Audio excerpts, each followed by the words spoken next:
Morning विद्यार्थी मित्रों, आज हम कक्षा 9 विषय हिंदी में 12वें चैप्टर रानी के द्वितीय भाग का अभ्यास करेंगे।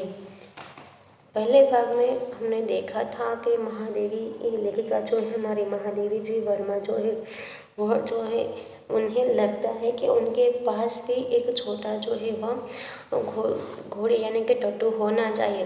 बाकी के सभी जो है वह अंग्रेज बच्चों के पास है, वह उनके पास नहीं है। यह उनके लिए अन्याय की बात है। एक दिन वह सभी जो है वह मिलकर उनके बाबूजी से इस बारे में बात करते हैं और फिर उनके बाबूजी जो है वह एक दिन उनके लिए एक चोट टट्टू जो है वह ला कर देते हैं।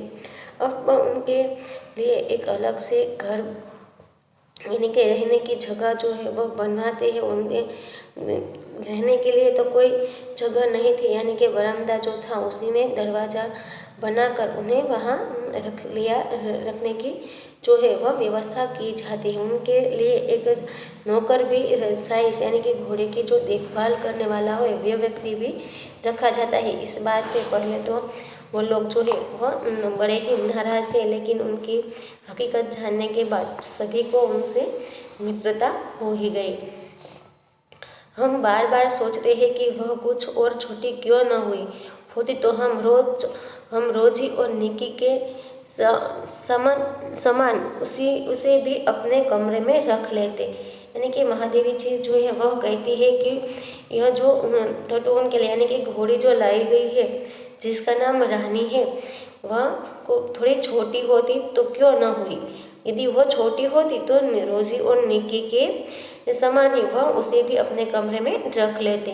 रानी को अपने कमरे में ले जाना संभव नहीं था, अतः अस्तबल बना हुआ बरामदा ही हमारी अराजकता का कार्यालय जो है वह बन गया। अराजकता यानी कि अव्यवस्था। तो यहाँ पर कहते हैं कि रानी को तो उनके कमरे में ले जाना संभव था नहीं, इसलिए उनका अस्तबल जो बरामदा जो था, जो अस्तबल बना हुआ था, वही जो है उनकी अव्यवस्था का कार्यालय बन जाता है। बरामदा घोड़े बांधने के लिए तो बना नहीं था, अतः उसकी दीवार में एक खुली अलमारी और कई आते ताक थे। उन्हीं में हमारा स्वेच्छा विस्थापित यानी कि अपने स्थान से हटाया हुआ और शरणार्थी खिलौनों का परिवार स्थापित होने लगा। अब बरामदा जो है वह घोड़ा बांधने के लिए तो बना नहीं था, अतः उनकी जो दीवार में एक खुली अलमारी थी और कई आते ताक थे। उन्हीं में हमारे स्वेच्छा यानी कि अपने आप ही उनको एक जगह से अपनी जगह से स्थान से हटाकर वहाँ पर उनके खिलौने का परिवार जो है वह स्थापित कर दिया था। रानी के गर्दन में झूल कर उसके कान और अयाल में फूल खोस कर और उसको बिस्कुट मिठाई आदि खिला कर थोड़े ही दिनों में हमने उससे ऐसी मैत्री कर ली कि हमें न देखने पर वह अस्थिर होकर पैर पटकने और हिनहिनाने लगती। यानी कि लेखिका जो है वह कहती है कि उनके साथ खेलकर उन्हें अच्छी तरह से संभाल कर और उनको जो है वह खाना खिलाकर कुछ ही दिनों में उन्होंने इतनी अच्छी तरह से उनसे दोस्ती कर ली थी, मित्रता कर ली थी कि उन्हें न देखने पर वह जो है वह अस्थिर हो जाती और उनके पैर पटकने लगती और हिनहिनाने लगती। फिर हमारी घुड़सवारी का कार्यक्रम आरंभ हुआ। मेरे और बहन के लिए सामान्य छोटी पर सुंदर जीन खरीदी गई और भाई के लिए चमड़े के घेरे वाली ऐसी जीन बनवाई गई जिससे संतुलन खोने पर भी गिरने का भय नहीं था। तो फिर जो है उनका यानी कि जो घोड़ी लाया था उन पर सवारी करने का जो है वह क्या होता है शुरुआत करते हैं। तो लेखिका और उनकी बहन के लिए सामान्य छोटी पर सुंदर जीन खरीदी गई। यानी कि घोड़े पर जो है वह बैठने के जगह पर जो बिछाया जाता है वह कपड़ा जिसे हम कह सकते हैं और उनके भाई जो था वह छोटा था, इसलिए उनके लिए चमड़े की घेरे वाली जीन बनवाई गई थी, जिससे संतुलन अगर यदि बिगड़ जाए तो भी उनसे उन पर से घोड़े पर से गिर जाने का डर जो है वह नहीं रहता। बाहर के चबूतरे पर खड़े होकर हम बारी बारी से रानी पर आरूढ़ यानी कि सवार, और छुट्टन साथ दौड़ता हुआ हमें घुमाता। सवेरे भाई बहन घूमते और स्कूल से लौटने पर तीसरे पहर या संध्या समय मेरे साथ यह कार्यक्रम दोहराया जाता। परंतु ऐसी सवारी से हमारी विद्रोही प्रकृति कैसे संतुष्ट हो सकती थी। अस्तबल में रानी की गर्दन में झूलकर तथा स्टूल के सहारे उसकी पीठ पर चढ़कर भी हमें संतोष न होता था। बाहर के चबूतरे पर खड़े होकर बारी बारी से रानी पर सवार होते और छुटन जो है वह रानी के साथ साथ दौड़ता हुए सभी को घुमाता। सवेरे भाई बहन घूमते और स्कूल से लौटने के बाद जो है वह संध्या समय पर यह कार्यक्रम लेखी के साथ दोबारा किया जाता।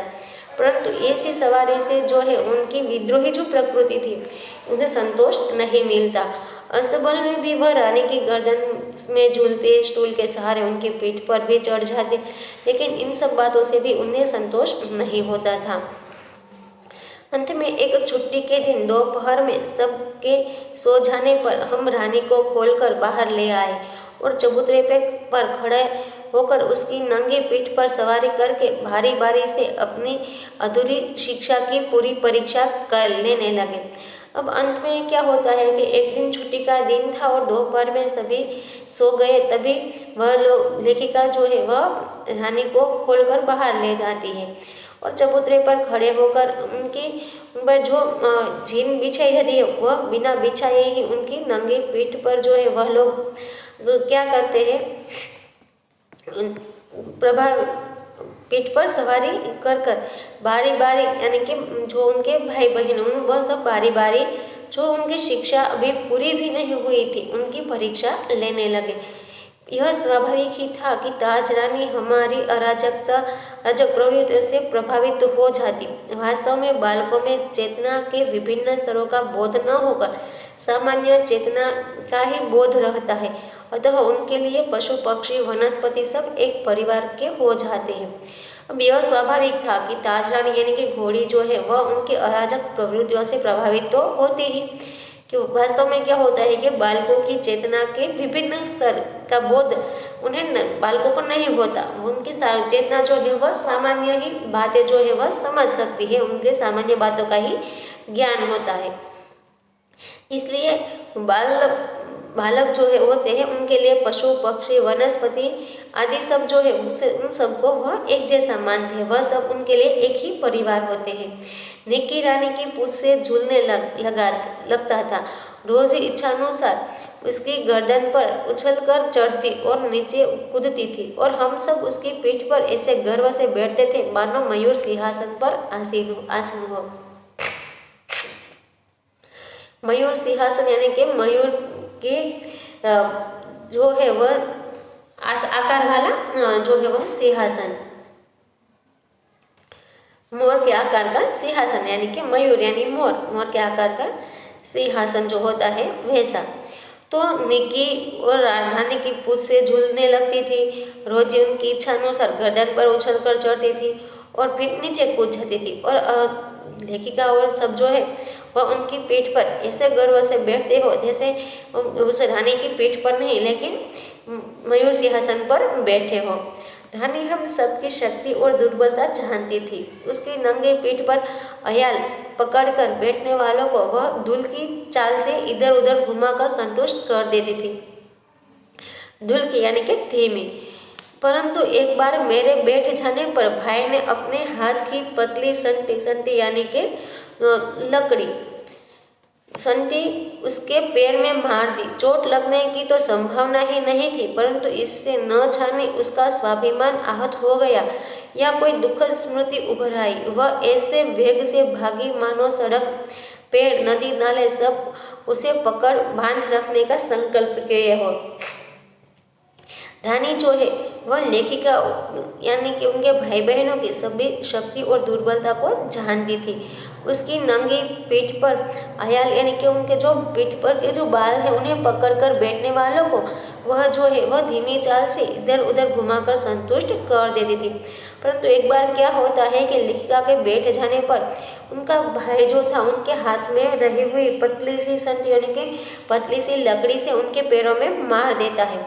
अब इतना सा मारने पर चोट लगने की तो कोई संभावना शक्यता ही नहीं थी, परंतु इससे न जाने उसके स्वाभिमान को चोट लगी या फिर उनके दुख की कोई या दुखद स्मृति जो है यानी कि पहले के समय में जो जहाँ वहाँ रहती थी वहाँ की कोई दुखद याद उन्हें आ गई।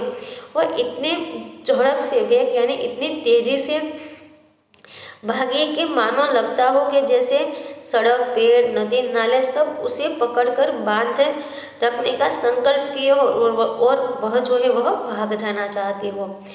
कुछ दूर मैंने अपने आप को उस उड़न खटोले पर संभाला, परंतु गिरना तो निश्चित था। मेरे गिरते ही रानी मानो अतीत से वर्तमान में लौट आई और इस प्रकार निश्चल खड़ी रह गई जैसे पश्चाताप की प्रस्तर प्रतिमा हो। साथियों की चीख पुकार से सब दौड़े और फिर बहुत दिनों तक मुझे बिछाने पर पड़ा रहना पड़ा। स्वस्थ होकर रानी के पास जाने पर वह ऐसी करुण पश्चाताप भरी दृष्टि से मुझे देखकर हिनहिनाने लगी कि मेरे आंसू आ गए। अब कुछ देर तक तो लेखिका ने उस उड़न खटोले यानी कि भागती हुई रानी पर खुद को संभाला, लेकिन गिरना तो निश्चित ही था। अब रानी पर से लेखिका के गिरते ही मानो कि रानी जो है वह अपने अतीत से वर्तमान में वापस आ गई हो, इसलिए वह एक निश्चल होकर उनके पश्चाताप जैसे उन्हें पश्चाताप हो रहा हो इस तरह वह जो है वह खड़ी हो जाती है और उनके साथियों की पुकार सुनकर घर के सब जो लोग थे वह दौड़कर बाहर आ जाते हैं और गिरने के कारण काफ़ी वक्त पर जो है वह लेखिका को बेड पर यानी कि बिछोने पर यानी कि बिस्तर पर पड़ा रहना पड़ा। जब वह स्वस्थ होकर रानी के पास जाती है तब करुणा और पश्चाताप भरी दृष्टि से रानी इस तरह लेखिका को देखती है और हिनहिनाने लगती है कि लेखिका की आंखों में आंसू आ जाते हैं। एक बार भाई के जन्मदिन पर नानी ने उसके लिए सोने के कड़े भेजे। सामान्यतः हम कोई भी नया कपड़ा या आभूषण पहनकर रानी को दिखाने अवश्य जाते थे। छोटे छोटे शेर मुंह वाले कड़े पहनकर भाई भी रानी को दिखाने गया और न जाने किन प्रेरणा से वह दोनों कड़े उतारकर रानी के खड़े सतर्क कानों में भले की तरफ पहना आया। भला यानी कि कंकण छल्ला। तो एक बार लेखिका के भाई के जन्मदिन पर उनकी नानी ने उन्हें सोने के कड़े भेजे थे। अब सामान्य है कि लेखिका या तो उनके भाई बहन जो है वह कोई भी नया कपड़ा पहनते या कोई भी नया आभूषण पहनते तो तैयार होकर वह रानी को दिखाने अवश्य जाती। अब छोटे छोटे और शेर मुंह वाले वह कड़े जो है वह पहनकर लेखिका का भाई भी जो है वह रानी को दिखाने गया, लेकिन उस वक्त ना जाने उन्हें कौन सी यह बात सूझी कि उन्होंने वह दोनों कड़े जो है वह उतार कर रानी के कानों में जो है वह छल्ले की तरह पहना दिए। फिर हम सब खेल में कड़ों की बात भूल गए। संध्या समय भाई के कड़े रहित हाथ देकर जब माँ ने पूछताछ की तब खोज आरंभ हुई, पर कहीं भी कड़ों का पता नहीं चला। फिर बच्चे जो थे यानी कि लेखिका और वह सब खेल में उन कड़ों को भूल गए। अब शाम का समय होने पर जब उनके हाथ में कड़े नहीं थे यानी कि कड़े के बिना के हाथ देखकर लेखिका की माँ ने पूछताछ की, तब उनकी जो है वो शोध जो है वह शुरू हुई। अब कड़े जो है उनका कहीं कोई पता चल रहा नहीं था। रानी अपने कान को खुरों से खोदती और हिनहिनाती रही। अंत में बाबूजी का ध्यान उसकी ओर गया और उन्होंने मिट्टी हटाने का आदेश दिया। किसी ने कुछ गहरा गुड्ढा खोदकर दोनों कड़े गाड़ दिए थे। दंड तो किसी को नहीं मिला, परंतु रानी सारे घर के हृदय में स्थान पा गई। अब रानी जो है वह अपने कान को खुरों से खोदती हुई काफी देर से हिनहिनाती थी और लेखिका के बाबूजी जो है उनका ध्यान जो है वह उनकी ओर गया और उन्होंने वहां जहां पर रानी अपने कानों से खोती थी उसी तरह मिट्टी हटाने का आदेश दिया और लगा कि जैसे वह मिट्टी हटाने पर वहाँ से कड़े मिल गए और ऐसा लगा जैसे किसी ने गहरा गड्ढा खोदकर उनमें गाड़ दिया था। अब इस बात के लिए किसी को सजा तो नहीं हुई, लेकिन रानी जो है वह सारे घर के हृदय में जो है वह अपनी एक अलग जगह बना गई। एक घटना अपनी विचित्रता में स्मरणीय है। एक सवेरे उठने पर हमने रानी के पास एक छोटे से घोड़े के बच्चे को देखा। यह कहा था कहकर हमने रामा को इतना थका दिया कि उसने निरुपाय घोषणा की कि वह नया जीव रानी के पेट में दाना चारा खाकर सो रहा था। भाई ने उत्साह से पूछा, और भी है? और रामा ने सिरकुटी में सिर हिलाया। अब एक जो है वह विचित्र घटना जो है वह लेखिका को याद आती है कि एक सवेरे जब उठकर उन्होंने रानी के पास एक छोटे से घोड़े के बच्चे को देखा तो कहा कि यह बच्चा जो है वह कहाँ था। ऐसे प्रश्न पूछ कर सभी ने रामा को इतना थका दिया कि कुछ भी उपाय न होकर वह जो है वह यह कह देता है, यानी कि रामा यह कह देता है कि यह जो जीव है या घोड़े का छोटा बच्चा है वह रानी के पेट में जो था वह दाना चारा खाकर सो रहा था। अब लेखिका के भाई ने उत्साह से पूछा कि और भी है? तो रामा ने जो है वह कहा कि हाँ और भी है। ऐसा कहकर उनका सर हिला दिया, यानी कि स्वीकृति दे दी। अब तो हम विस्मित भी हुए और क्रोधित भी। ये छोटे जीव कोई काम धाम नहीं करते और हमको पीठ पर बैठा कर दौड़ने वाली रानी का दाना चारा स्वयं खाकर उसके पेट में लेटे रहते हैं। अब तो उन लोगों को ज्यादा जो है वह आश्चर्य होता है और कहते हैं और आश्चर्य के साथ क्रोधित होकर कहते हैं कि इन छोटे छोटे जीवों को तो कोई काम नहीं होता है और हम जो है वो पीठ पर बैठकर दौड़ने वाली हमारी रानी जो है जिन पर हम सवारी करते हैं उनका दाना चारा जो है वह स्वयं खाकर उनके पेट में जो है वह सोते रहते हैं। भाई ने कहा, रानी का पेट चीरकर हम कम से कम एक और बच्चा घोड़ा निकाल ले, तब बच्चे घोड़ों पर वे छोटे बहन भाई बैठेंगे और रानी मेरी सेवा में रहेगी। प्रस्ताव मुझे भी उचित जान पड़ा, पर जब एक दोपहर को वह कहीं से शाक काटने का चाकू ले आया तब मेरे साहस ने जवाब दे दिया। एक और भी समस्या की और हमारा ध्यान गया। आखिर हम रानी का पेट सिएंगे कैसे? माँ की महीन सी सुई से तो सीना संभव नहीं था। टाट सीने का बड़ा सूझा रामा अपनी कोठरी में रखता था जहाँ हमारी पहुँच नहीं थी। कुछ दिनों के उपरांत जब रानी का अश्व शिशु कुछ बड़ा होकर दौड़ने लगा तब हमें न अपना क्रोध स्मरण रहा और न प्रस्ताव। लेखिका का भाई जो है वह कहता है कि रानी के पेट चीरकर हम कम से कम एक और बच्चा, यानी कि घोड़े का बच्चा जो है वह निकाल लेते हैं। तब बच्चे घोड़ों पर, यानी कि घोड़े के जो छोटे छोटे बच्चे हैं उन पर छोटी बहन भाई बैठेंगे और रानी जो है वह उनकी सेवा में रहेगी। प्रस्ताव जो है वह लेखिका को भी अच्छा लगा। जब एक दोपहर पर इस प्रस्ताव के अनुसार कहीं से शाक काटने का चाकू जो है, छुरी जो है वह ले आया तब उनकी हिम्मत ने जवाब देने ने अंत हो जाना, नष्ट हो जाना, यानी कि उनकी हिम्मत जो है वह न हो पाई। एक और भी समस्या सामने आई गई कि हम रानी का पेट सिएंगे कैसे? अगर हम उनके पेट को काटेंगे तो सही, लेकिन उसे सिएंगे कैसे? माँ की जो छोटी सी सुई से तो यह सीना संभव नहीं था और टाट सीने का जो सूजा होता है वह तो रामा की कोठरी में रहता था और वहाँ जाना उनके लिए संभव नहीं था। अब कुछ दिनों के बाद जब रानी का अश्व शिशु जो है वह कुछ बड़ा होकर दौड़ने लगा तब हमें न अपना क्रोध याद रहा न ही वह प्रस्ताव।